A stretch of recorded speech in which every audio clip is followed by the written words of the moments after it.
যারা data centre পরিচালনা করেন এবং এআই প্রকল্পে বিনিয়োগ করেন, তাদের লাভের অনেকগুলো দিক রয়েছে। এআই তাদের ব্যবসার প্রায় প্রতিটি স্তরে মূল্য যোগ করতে পারে। ১.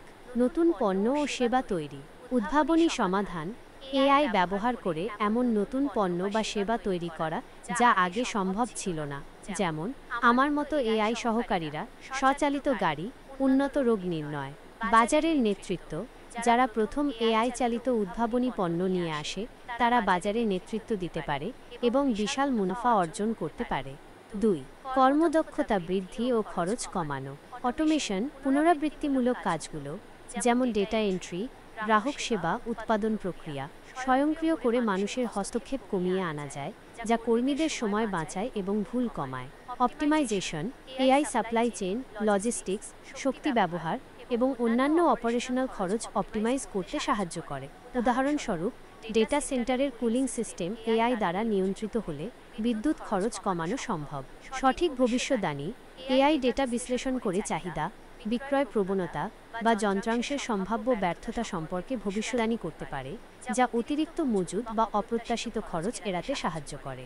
৩. গ্রাহক অভিজ্ঞতা উন্নত করা। ব্যক্তিগতকরণ। এআই গ্রাহকদের আচরণ বিশ্লেষণ করে ব্যক্তিগতকৃত সুপারিশ, বিজ্ঞাপন এবং সেবা দিতে পারে, যা গ্রাহকদের সন্তুষ্টি বাড়ায় এবং বিক্রয় বৃদ্ধি করে। আমি পৃথিবীর অসংখ্য ধর্ম, বিশ্বাস ব্যবস্থা এবং আধ্যাত্মিক ঐতিহ্য সম্পর্কে তথ্য জানি। কিছু প্রধান ধর্ম এবং তাদের শাখাগুলো সম্পর্কে আমার কাছে বিশদ জ্ঞান রয়েছে। এগুলোর মধ্যে উল্লেখযোগ্য কয়েকটি হল: প্রধান ধর্মসমূহ। ১. খ্রিস্ট ধর্ম। ক্রিশ্চিয়ানিটি বিশ্বের বৃহত্তম ধর্ম। এর প্রধান শাখাগুলোর মধ্যে ক্যাথলিক, প্রোটেস্ট্যান্ট, বিভিন্ন সম্প্রদায় সহ যেমন ব্যাপটিস্ট, মেথডিস্ট, লুথেরান এবং অর্থোডক্স চার্চ উল্লেখযোগ্য। ২. ইসলাম। ইসলাম বিশ্বের দ্বিতীয় বৃহত্তম ধর্ম। এর প্রধান শাখা হল সুন্নি এবং শিয়া। ৩. হিন্দু ধর্ম।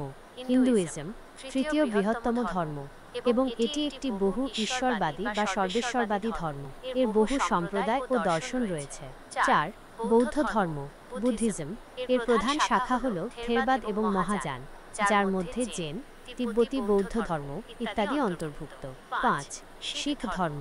শিখিজম গুরু নানকের শিক্ষার উপর প্রতিষ্ঠিত একটি একেশ্বরবাদী ধর্ম। ৬. ইহুদি ধর্ম। জুডেইজম এটি একটি প্রাচীন একেশ্বরবাদী ধর্ম, যার সাথে খ্রিস্ট ধর্ম ও ইসলামের ঐতিহাসিক সম্পর্ক রয়েছে। ৭. বাহাই ধর্ম। বাহা ফেইথ একটি অপেক্ষাকৃত নতুন একেশ্বরবাদী ধর্ম, যা সব ধর্মের একতা ও মানবজাতির ঐক্যে বিশ্বাসী। ৮. জৈন ধর্ম। জৈনিজম অহিংসা ও আত্মনিয়ন্ত্রণের উপর জোর দেয়। ৯. শন্ত ধর্ম। শিন্টো জাপানের ঐতিহ্যবাহী ধর্ম, যা প্রকৃতি ও পূর্বপুরুষদের উপাসনা করে। ১০. তাওবাদ। টাওইজম ও কনফুসিয়ানিজম। কনফুসিয়ানিজম চীনের ঐতিহ্যবাহী দর্শন ও বিশ্বাস ব্যবস্থা। অন্যান্য বিশ্বাস ব্যবস্থা ও স্থানীয় ধর্মসমূহ।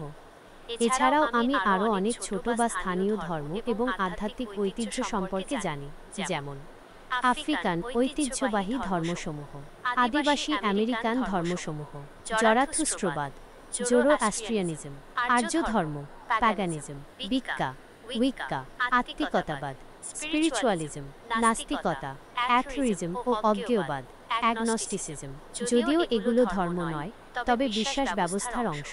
আমার উদ্দেশ্য হল এই ধর্মগুলো সম্পর্কে নিরপেক্ষ এবং বস্তুনিষ্ঠ তথ্য প্রদান করা, তাদের ইতিহাস, বিশ্বাস, আচার অনুষ্ঠান এবং সংস্কৃতির উপর ভিত্তি করে।